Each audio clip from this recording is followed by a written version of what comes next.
Hello, Karen Edwards here, storyteller from Carnlough in the Glens of Antrim. I'm going to start this session off with a couple of riddles, and I'm not going to tell you the answer until the end of the story. Here's the first one. I have a bed, but I do not sleep. I have a mouth, but I do not eat. I have a bank, but I have no money. Can you guess what I am? You can think about that. And here's the next one. I bite, but I have no teeth. I fly, but I have no wings. I whisper, but I have no voice. That'll give you something to think about. And now, here's the story. A long, long time ago, when there was much more magic in the world than there is now, there was a couple that lived by the edge of a deep green forest. It was outside the town of Glenarath. And the couple, they weren't a husband and wife. No, they were a mother and her daughter. The mother's name was Eileen and her daughter was Noreen. Now they were very poor. They hardly had a penny to rub between them. All they could afford to buy to eat was oatmeal. Can you tell me what you make with oatmeal?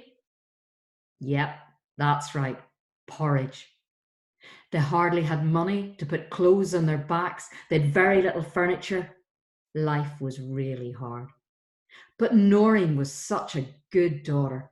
Every morning she would wake up early, she would yawn, she would stretch, she would get up, she would come downstairs, and Eileen would always have a big pot of salty porridge on the stove for Noreen to eat for breakfast. It was made with water, so it was pretty miserable, but Noreen was really good. She would eat up all her porridge except for a little bit that she left in the bowl at the end. And what Noreen would do was she would take that bowl out, she would go out to a pen in the garden and she would call, "Twinkle, twinkle." Can you do that after three? 1, 2, 3. Twinkle, twinkle. And then she would hear it. And there would be a pig. The pig would come running and Noreen would empty out the dish of porridge into the pen and the pig she'd just snuffle it all up. While she was eating the porridge, Noreen would rub her hairy back. She would rub her hairy belly, and the pig, Twinkle, would be very happy. Now, as the days went on, Twinkle was getting fatter and fatter. But it wasn't just the porridge. No, because Twinkle was expecting piglets. And Noreen and Eileen were so hopeful that they would be able to sell the piglets and make some money. They would be able to buy maybe some clothes, some toys, some food that wasn't oatmeal for making porridge. Oh, that was their dream. But then, one morning, Noreen woke up. She yawned, she stretched, she got up, she came downstairs. There was her porridge. She ate up her porridge, except for the little bit that she left in the bottom of the bowl. She took it out. Twinkle, twinkle. What did she say? 1, 2, 3. Twinkle, twinkle. Nothing happened. There was no pig.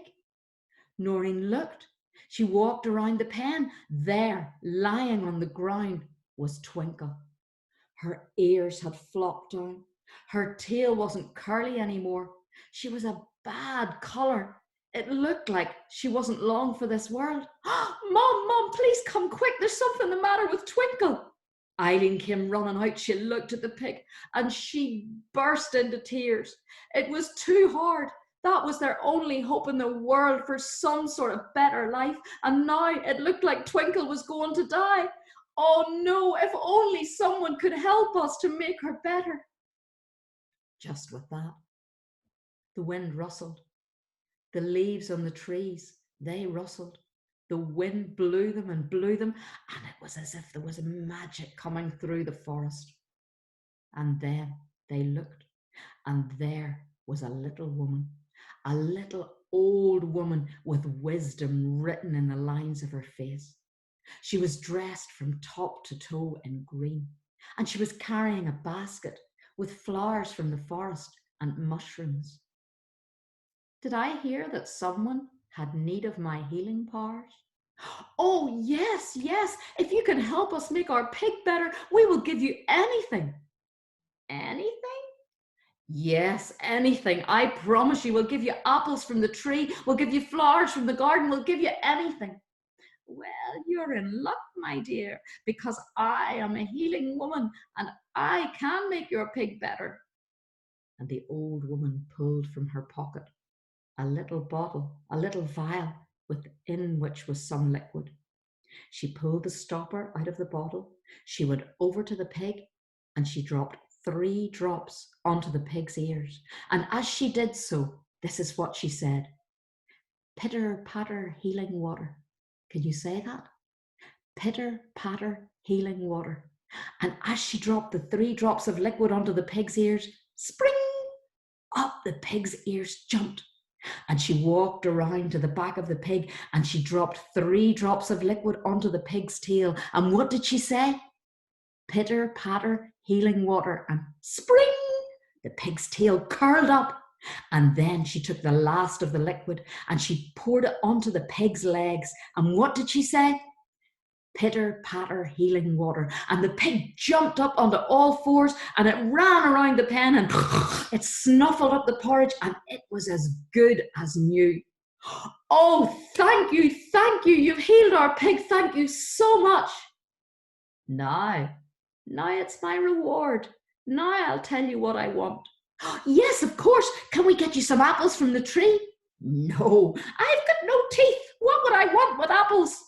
Can we get you some flowers from the garden?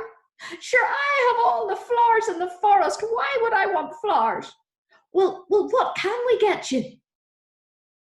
I want your bairn. Your child. I want your child. I want your child to come into the forest with me to do all the jobs that I don't like doing. Well, then Eileen realised this was a fairy woman, and a wicked fairy woman at that. What was she going to do? She couldn't let her have Noreen, her only child, her most valuable item in the whole world. And Eileen remembered that fairies love riddles. Well, can you let us have 3 guesses and 3 riddles, and if we can answer them, then we can keep our child. Well, the fairy couldn't resist it.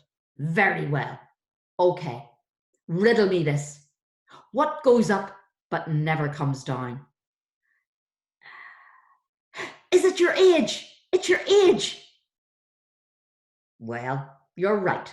Okay, you're right. Well, riddle me this. What has a bank but has no money? Is it a lake? Very well, you've got it.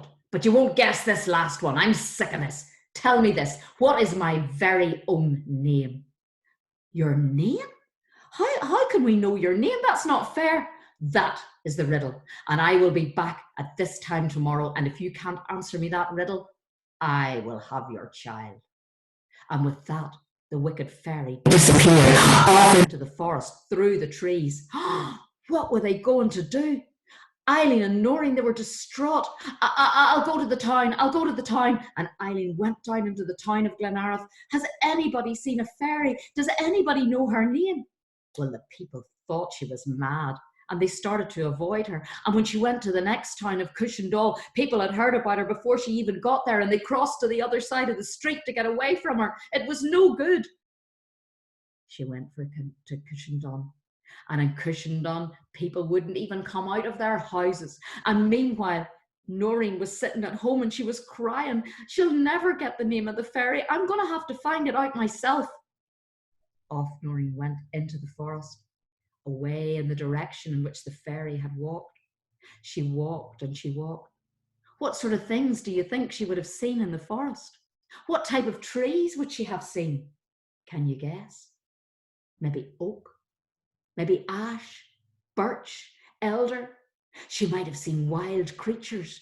In those days, there would have been wolves in the forest. What noise does a wolf make? Let's hear you. Arr! That's right, let's hear it again.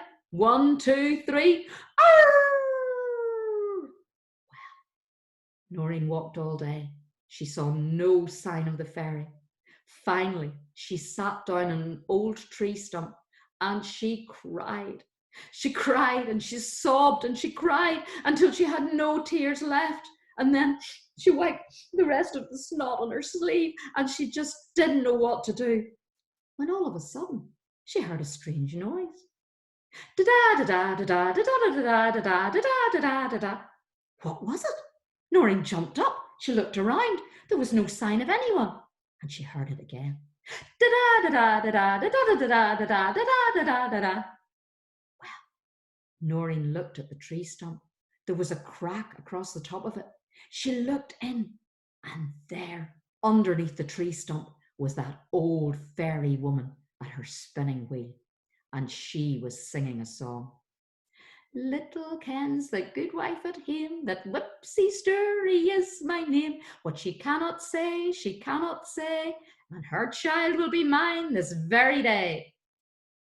Well, as soon as Noreen heard that, she ran off. She ran home as quick as she could, and she whispered to her mother, I know the name. What was the name? Can anybody say it? Whipsy Sturry, that's right. And so the pair waited. They waited till the following evening, and then a knock came to the door. They opened the door very slowly because it was an old door. Let's hear, what does a creaky door sound like? Finally, the door opened, and there was the wicked fairy. I've come for my reward. Now you must tell me my name. Well, at least give us our 3 guesses. Very well, but you won't be able to guess it. What is my name? Is it Tinkerbell? Oh, don't be ridiculous. Nobody calls a fairy Tinkerbell. Is it Rumpelstiltskin? You've been reading too many Grimm's fairy tales. What is my name? Is it Whipsy Sturry? The old woman, she clenched her fists with rage. She blew up green and red and burst up into the air like a balloon, and she flew over the trees, and she was never seen of in that part of the world again. And so Noreen and Eileen, they lived at home. They were happy. Twinkle grew fatter and fatter, and her piglets were born. And they sold the piglets to an animal sanctuary so that they wouldn't end up on somebody's table. And they were able to buy toys, they were able to buy furniture, they were able to buy clothes, and they were able to buy food that wasn't porridge. But they always remembered the name of that old fairy in case they ever got into bother again. What was it? That's right, Whipsy Sturry. And I suggest that you remember it too, just in case you ever need it. And that's my story. Now, the answer to the riddles are, did anybody get them? I have a mouth, but I do not eat. I have a bank, but I have no money. A river, that's right. And the other one? I fly, but I have no wings. I bite, but I have no teeth. Can you guess it? It's the wind. Thanks for listening. See you again soon. Bye for now.